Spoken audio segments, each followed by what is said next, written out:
네, 안녕하세요. 토요코리아입니다. 이번 시간은 평생연금 저축 이자 배당 실천하기 179번째 시간. 주식시장은 살아있다. 8월 초에 폭락을 딛고 다시 일어선 코스피. 우리는 그냥 하던 대로 합니다. 라고 하는 주제로 영상 찍게 됐고, 제 블로그 들어보시면 평생연금 폴더 안에 179번째, 어느덧 179번째입니다. 내용 봐주시면 됩니다. 시작해서 모든 투자 판단과 선택은 본인의 몫인 거 알고 계실 거고요. 특정 투자를 권유하지도 추천하지도 결정을 제가 대신하지도 않습니다. 오로지 제가 진행하고 있는 했던 할 것 등의 내용을 말씀드리는 겁니다. 이번 시간 주제가 주식시장은 살아있다라고 하는 주제입니다. 종목을 얘기하려고 하는 게 아니고요. 종목 얘기는 오늘은 하지 않겠습니다. 종목 얘기는 아니고 그냥 우리 코스피 시장을 한번 보겠다는 겁니다. 미국 시장도 미국 시장이지만 우리가 코스피 쪽 국내 주식도 이제 매수하기 때문에 코스피 시장을 우리가 버릴 수는 없습니다.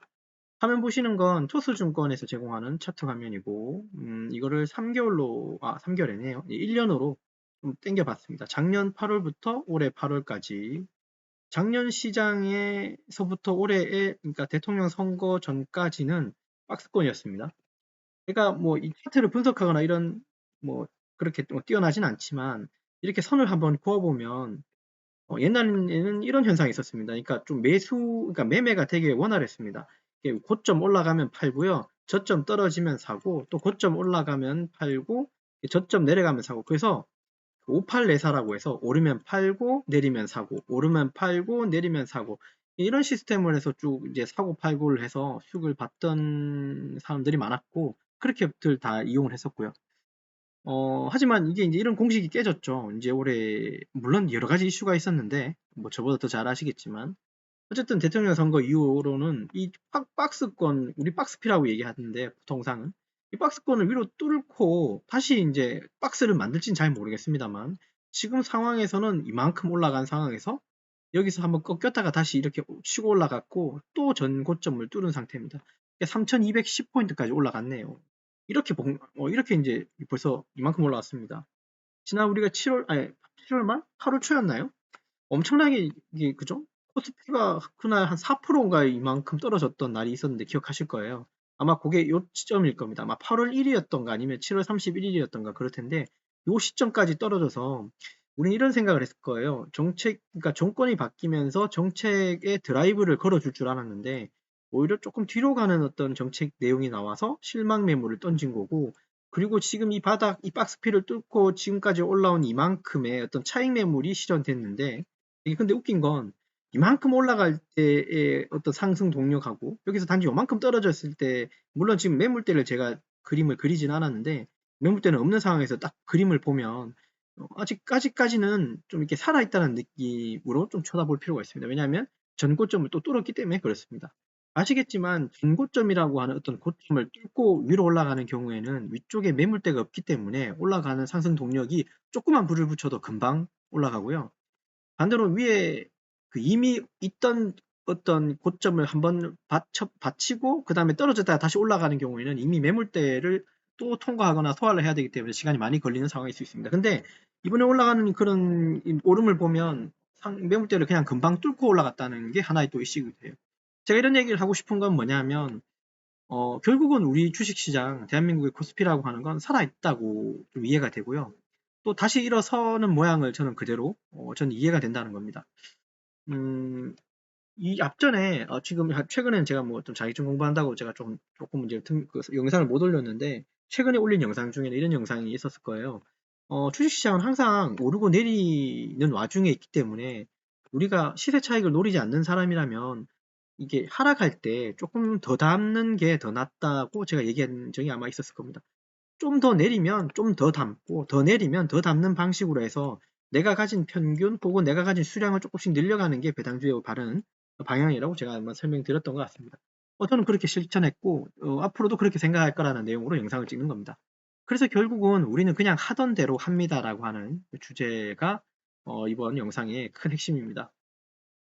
물론 그렇습니다. 이게 가을에 또 어떻게 될지, 겨울에 어떻게 될지, 심지어 내년 이맘때는 또 어떻게 될지는 아무도 장담 못하고 알 수는 없는데, 지금 당장의 추세를 봐서는 3200을 다시 뚫고 다시 올라가는 추세는 연말까지는 그래도 위쪽이 조금 더 열려있지 않나, 즉 상승에 좀 동력이 더 열려있지 않나는 좀 기대감을 저는 솔직히 하고 있습니다.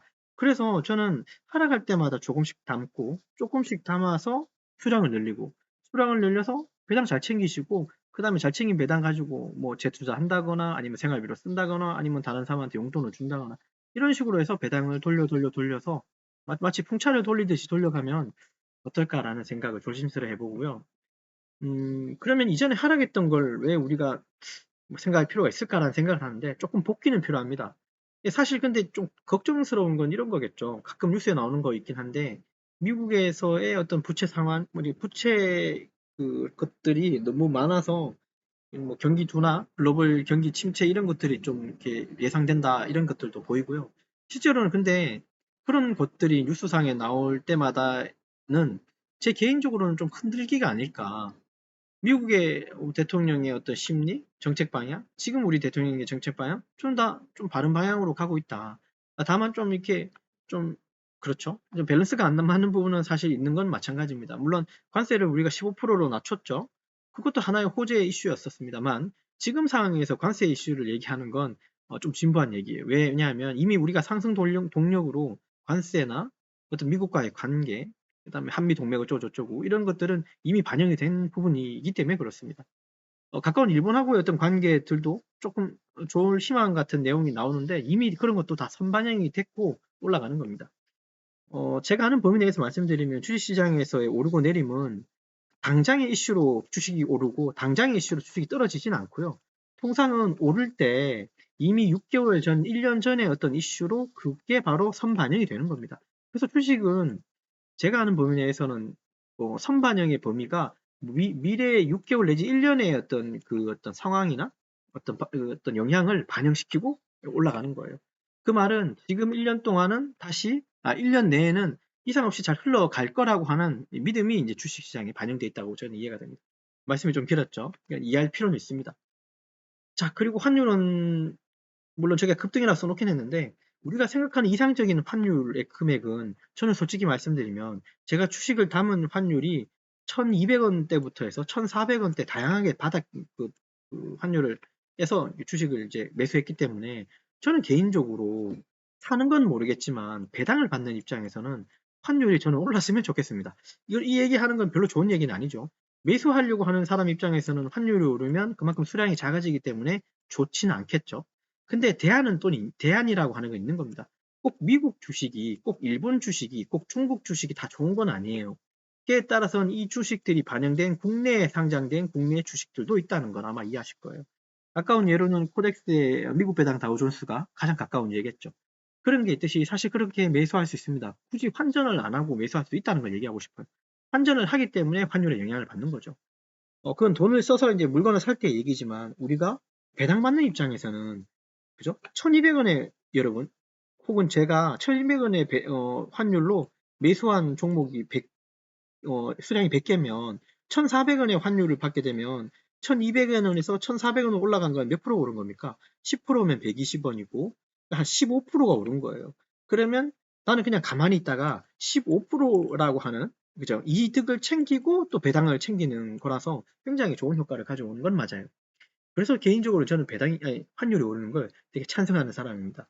한편으로는 이게 그쵸? 뭐 안 좋게 생각하는 사람도 있겠지만, 매수하는 입장에서는. 뭐 그런 것들이 있고요. 그 다음에 차익 실현은 잠깐 얘기했고, 그런 것들입니다. 그래서 이 3200을 다시 회복한 건, 저는 뭐 지나서 얘기하는 건 되게 의미가 없지만, 제가 그때도 말씀드렸듯이 그냥 매수한다. 조금 더 살 것 같다. 네, 그런 느낌으로 바라봤습니다. 좀 지나갔던 외국인들이 다시 돌아왔다고 하는 뉴스가 있고요. 그죠? 기업 실적이 좀 호조 있다는 말도 있긴 한데, 이건 정확히는 저도 이게 물음표를 붙이고 싶습니다. 기업 실적이 좋아진 건 사실 중소기업 얘기가 아니라 코스피에 상장된 200개 그런 업종이겠죠. 그렇게 생각이 들어요. 근데 이제 한 가지 큰 이슈는 저는 뭐 외국인이 돌아오든 국내 기업 실적이 호조되든 근데 그것보다도 저는 국내 정책적인 모멘텀이 가장 컸다고 생각합니다. 우리가 이 시장을 바라볼 때 정책에 반하는 쪽으로 투자를 하면 절대 안 됩니다. 정책이 가르치는 쪽으로 우리는 투자를 해야 되는 게 원래는 맞아요. 혹시 이 말이 혹시 이해되시는가요? 정책에 반하는 걸 하게 되면 그 무슨 말입니까? 나라가 이렇게 오른쪽으로 가라 그랬는데 나는 윤우 우리 새끼처럼 청개구리처럼 왼쪽으로 가게 되면 정책이라고 하는 부분을 반하는 거잖아요. 이렇게 되면 절대 여러분들 돈을 벌 수가 없습니다. 정책에 따라가야지 돈이 그렇게 같이 움직이기 때문에 그렇습니다. 그 정도 상식은 우리가 꼭 알아둘 필요가 있습니다. 금리 인하가 가능성은 늘 언급되고 있습니다. 미국에서도 대통령이 그죠? 금리를 자꾸 내리라고 하지만 좀 버티고 있는 부분.